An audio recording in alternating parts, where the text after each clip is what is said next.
बिस्मिल्लाहिर्रहमानिर्रहीम। अस्सलाम वालेकुम व्यूअर्स, कैसे हैं आप सब। उम्मीद करती हूँ सब ठीक होंगे, अच्छे होंगे। आज मैं आपके लिए अचार गोश्त की बहुत ही बेहतरीन रेसिपी लेके आई हूँ।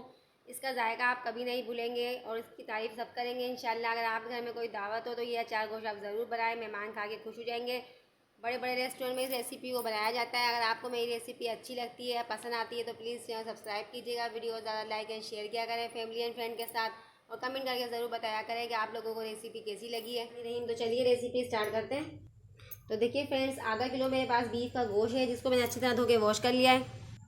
ये मैं आपको इसलिए दिखा रही हूँ क्योंकि गोश्त के अंदर बहुत से लोग कहते हैं कि स्मेल आती है। अगर आप अच्छी तरह से धो के उसको वॉश नहीं करेंगे, उसका सारा ब्लड नहीं निकालेंगे। मैंने गोश्त को अच्छी तरह से धो के वॉश किया और फिर वॉश करने के बाद मैंने अच्छी तरीके से उसको स्टेन कर लिया है। तो चलिए अब अचार गोश्त हम बनाना स्टार्ट करते हैं। तो सबसे पहले चूल्हे के ऊपर हमने एक पैन रख दिया। इसमें हम डालेंगे रिफाइंड ऑयल, 1 कप के करीब। तेल आपकी चॉइस के मुताबिक कम ज़्यादा भी कर सकते हैं। तो देखिए फ्रेंड्स, तेल हमारा गर्म हो चुका है। अब हम इसमें अपना गोश्त डाल देंगे। देखिए गोश्त हमारा पैन के अंदर जा चुका है अच्छी तरीके से। अब गोश्त को बहुत ही अच्छी तरीके से फ्राई करेंगे। तब तक फ्राई करेंगे जब तक थोड़ा सा कलर चेंज ना हो जाए, गुलाबी गुलाबी से ना हो जाए। तो देखिए फ्रेंड्स, गोश्त का कलर हमारा चेंज होना शुरू हो गया है। आप देख सकते हैं कैसे गुलाबी होने लगा ही है। चूल्हे की आँच को आपको मीडियम ही रखनी है। तब तक अच्छी तरीके से भूनते रहेंगे जब तक और कलर का थोड़ा सा चेंज ना हो जाए।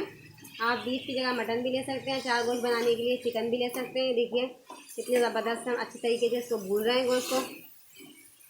तो देखिए गोश्त तकरीबन हमारे भुनने के करीब है। पानी इसका सारा अच्छी तरीके से ड्राई होने लगा है गोश्त का। इस पॉइंट पर आके हम इसमें भर के 1 टेबल स्पून अदरक लहसुन का पेस्ट डाल देंगे और अच्छी तरीके से इसे भूनेंगे तब तक अच्छा अदरक लहसुन की स्मेल सारी दूर ना हो जाए। गोश्त को भूनते हुए आपको पानी ज़रा सा भी नहीं डालना है। देखिए इसके अंदर, क्योंकि गोश्त के अंदर अपना भी पानी होता है, वो रिड्यूस करता है। उसको अच्छी तरह भूनना है आपको। तो देखिए गाइस, गोश्त हमारा बहुत ही अच्छी तरीके से भून चुका है। अब बारी है इसमें कुछ हमारे मसाले जाने की, जो कि हमारे यूँ हैं। 1 टेबल स्पून डालेंगे हम भर के इसमें पिसा हुआ धनिया यानी कि कोरिएंडर पाउडर। 1/2 टेबल स्पून डालेंगे हल्दी पाउडर इसके अंदर। 1 टेबल स्पून डालेंगे हम भर के इसमें रेगुलर लाल मिर्च, हमारी जो लाल मिर्च हमारे घर में आती है नॉर्मली। 1 टेबल स्पून जाएगी इसमें कुटी हुई मिर्च। और 1 टेबल स्पून देखिए गाइस, ये हमारे पास कसूरी मेथी है, जिसको मैंने हाथों से क्रश कर लिया। ये इसमें चली जाएगी। इससे क्या होगा कि बहुत ही अच्छा टेस्ट डेवलप होगा। और चूँकि थोड़ा सा हमें कलर देना है, 1 टेबल स्पून डाल देंगे भर के इसमें कश्मीरी लाल मिर्च। हम ये मार्केट में आपको इजीली मिल जाती है। और ये है हमारे पास अचारी मसाला, जो कि मैंने घर में तैयार किया है। अगर आपको इसकी रेसिपी चाहिए तो आप ये कमेंट करके मुझे बता सकते हैं, मैं आपको इसकी रेसिपी भी शेयर कर दूँगी। 2-3 टेबल स्पून के करीब ये मसाला हमें डाला है अचारी इसमें। सभी मसालों को अच्छे से हम इसे मिक्स करेंगे गोश्त के अंदर और तकरीबन 2-3 मिनट तक भून लेंगे। मसाले हमारे लगे नहीं, इसलिए हम इसमें डाल देंगे 2 टेबल स्पून पानी भी साथ ही, ताकि मसाले हमारे जले नहीं।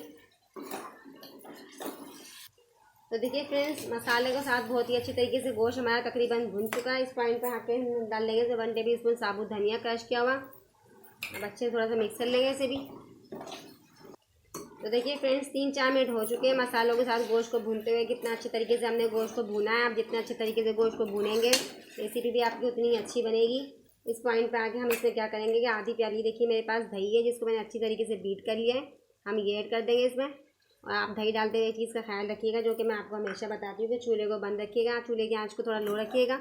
इस तरह से हम चम्मच चलाएंगे थोड़ा सा इसको, थोड़ा सा भून लेंगे जब तक हम इसे भून रहे। अगर आपने इसी दौरान चैनल सब्सक्राइब नहीं किया है तो आप चैनल सब्सक्राइब कर लीजिए। वीडियो ज़्यादा लाइक एंड शेयर किया करें फैमिली एंड फ्रेंड के साथ। कमेंट करके ज़रूर बताया करें कि आपको रेसिपी कैसी लगी है। तो आप देख सकते हैं फ्रेंड्स, अब गोश्त की हमारी क्या कंडीशन है, कितना अच्छे तरीके से मसालों के साथ ये भून चुका है।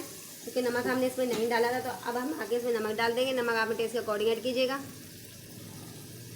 तो देखिए खूबसूरत सा प्यारा सा मैंने फुल साइज़ का टमाटर लिया था, जिसको मैंने इस तरह से चॉप कर लिया। थोड़ी सी स्किन भी मैंने निकाल ली है टमाटर की। अगर आप चाहें तो ना निकालें स्किन। अब थोड़ा सा हम इसमें मिक्स कर लेंगे टमाटर को। इससे क्या होगा, थोड़ा सा मसाला बन जाएगा हमारा अचार गोश्त का। तो देखिए टमाटर डालने के बाद हम इसको कवर कर देते हैं 2-3 मिनट के लिए, ताकि टमाटर हमारे सॉफ्ट हो जाए। फिर मिलते हैं 2-3 मिनट के बाद। तो देखिए फ्रेंड्स, 2-3 मिनट हो चुके हैं। हम अपने टमाटर को देख लेते हैं। तो देखिए टमाटर हमारे तकरीबन सॉफ्ट हो चुके हैं। थोड़ा सा हम चम्मच से इसको मैश कर लेंगे इस तरह से, जो रह गए बाकी है। इससे पहले भी मैंने आपके साथ अचार गोश्त की रेसिपी शेयर की थी। आज मैंने सोचा एक नए अंदाज के साथ आपके साथ अचार गोश्त की रेसिपी शेयर करूँ। कुछ दिन पहले मैंने आपके साथ कीमा कढ़ाई और की रेसिपी भी शेयर की थी। तो देखिए फ्रेंड्स, गोश्त हमारा तकरीबन बहुत ही अच्छी तरीके से भुन चुका है। अब हम बनाएंगे इसे प्रेशर कुकर में। अगर आप चाहें तो ऐसे बिना प्रेशर कुकर के भी बना सकते हैं। पानी डाल के 3-4 गिलास पानी में गल जाता है आराम से इजीली। तो देखिए 3-4 गिलास पानी मैंने इसमें ऐड कर दिया। अगर अब आप चाहें तो इसको इस तरह से कवर करके भी पका सकते हैं, पर मैं इसे पकाऊंगी प्रेशर कुकर में। तो चलिए ट्रांसफ़र कर लेती हूँ मैं इसे। तो देखिए मैंने प्रेशर कुकर में से ट्रांसफ़र कर लिया। मिलते हैं 20 से 25 मिनट बाद। देखिए फ्रेंड्स, 20 से 25 मिनट हो चुके हैं। गोश्त हमारा बहुत ही अच्छी तरीके से टेंडर हो चुका है। मैं आपको दिखाती हूँ। मैंने इसको प्रेशर कुकर से एक पैन में निकाल लिया है। तो देखिए गोश्त हमारा बहुत ही अच्छी तरीके से टेंडर हो चुका है, आप देख सकते हैं। देखिए कितनी अच्छी तरीके से हमारा गोश्त टेंडर हो चुका है। अब अभी इसे भून लेते हैं 5 मिनट तक। तो देखिए गोश्त को भूनते तकरीबन 5 मिनट हो चुके हैं। इस पॉइंट पर आगे हम इसमें हमने हरी मिर्ची शामिल कर देंगे, क्योंकि हम अचार गोश्त बना रहे हैं, इसलिए अचारी हरी मिर्ची देखिए मैंने 5-6 अदद तैयार कर ली है इसमें अचारी मसाला भर के। थोड़ा सा हमने इसमें लेमन का रस भी ऐड कर दिया है। हम मिक्स कर लेते हैं अच्छे से इसको थोड़ा सा। अगर आपके पास बड़ी वाली हरी मिर्ची हो तो आप वो भी ऐड कर सकते हैं। मेरे पास छोटी वाली हरी मिर्ची थी, इसलिए मैंने ये इसमें ऐड कर दी।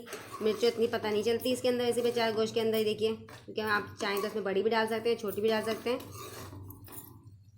2-3 मिनट के लिए मैं इसे कवर कर देती हूँ ताकि हरी मिर्ची सॉफ्ट हो जाए। फिर मिलते हैं 2 से 3 मिनट बाद। 2 मिनट हो चुके हैं, हम चेक करते हैं अपना अचार गोश्त को। देखिए कितनी ज़बरदस्ती खुशबू आने लगी है हमारे अचार गोश्त में। तो फाइनली देखिए हमारा अचार गोश्त बन के तैयार हो चुका है। मसाला देख सकते हैं कितना ज़बरदस्त है इसका, ये देखिए। तो चलिए चूल्हे को हम बंद करते हैं, सर्व करते हैं इसे। देखिए खूबसूरत सी हमारे पास प्लेट है जिसके अंदर मैं अपने अचार गोश्त को सर्व करूँगी। देखिए कितना मज़ेदार सा यम्मी से अचार गोश्त बन के हमारा तैयार हुआ, बिल्कुल दावतों की तरह। तो लीजिए गाइस, अचार गोश्त बन के हमारा फाइनली तैयार हो चुका है। अगर आपको मेरी रेसिपी अच्छी लगती है या पसंद आती है तो प्लीज़ चैनल सब्सक्राइब कीजिएगा, वीडियो ज़्यादा लाइक एंड शेयर किया करें। फैमिली और फ्रेंड के साथ कमेंट करके ज़रूर बताया करें कि आपको रेसिपी कैसी लगी है। इंशाल्लाह अब मिलते हैं अगली रेसिपी के साथ। अल्लाह।